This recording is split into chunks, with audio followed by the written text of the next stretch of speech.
Hello everyone. आज मैं आपके साथ एक क्वेश्चन डिस्कस करने वाला हूं जो कि आरपीएफ एसआई के एग्जाम में आया था। क्वेश्चन में क्या दिया है, क्वेश्चन में देखो, पढ़ते हैं पहले क्या दिया गया है, देखते हैं।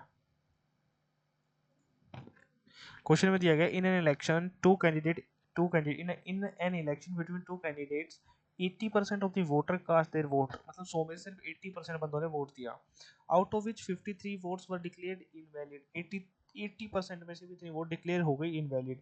The winner got 48% of all the votes in the list and won by this. Of winner got 48% of all the votes, है ना। तो 80%, 100% टोटल हुआ।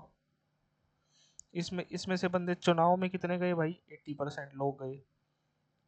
तो 80% ऑफ ऑल दी वोट्स, ये वर्ड तगड़ा है, ऑफ ऑल वोटर्स। तो जो विनर है, विनर को कितना मिला? विनर को हम मान लेते हैं 48% इसमें से मिल गया।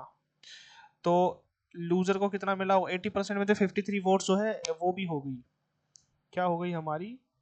इनवैलिड हो गई। तो 80% का कुछ पोर्शन इनवैलिड भी हुआ है। तो इसका मतलब 48, 50, 32 तो उसके हिस्से में नहीं गया होगा, बट हम मान लेते हैं उसके हिस्से में गया होगा। हम ये मान लेते हैं, देखो ये जो वोट है किसी के फेवर में नहीं गई, 83 वोट्स है जो इनवैलिड हुई, हम मान लेते हैं लूजर के हिस्से में गई।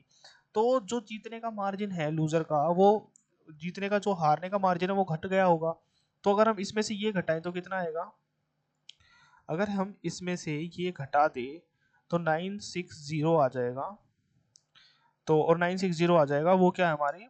एंड वोन बाय, है ना, वोन बाय कितना? 16% की वैल्यू है ये, है ना। वोन बाय इस यहाँ पे गैप 16% है।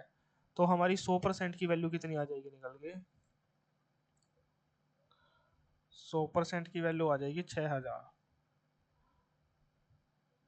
6000 वोट्स।